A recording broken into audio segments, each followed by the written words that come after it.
匿名捐贈就係一啲唔見得光嘅錢，提供服務就係一種方法。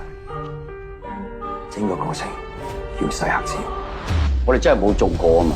我哋不嬲都咁做，而家做大啲咁解啫。係咪偷咗個2億？所有人要殺你！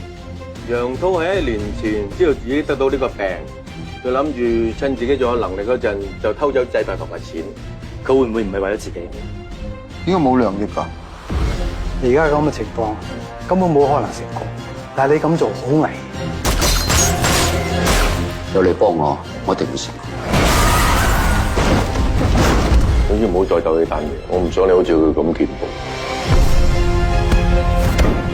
你咁做值得咩？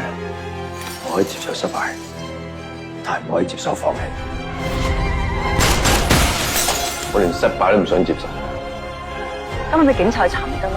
你唔需要幫手㗎。你10分鐘唔出嚟，我就會衝入去。你而家似個書記大律師咩？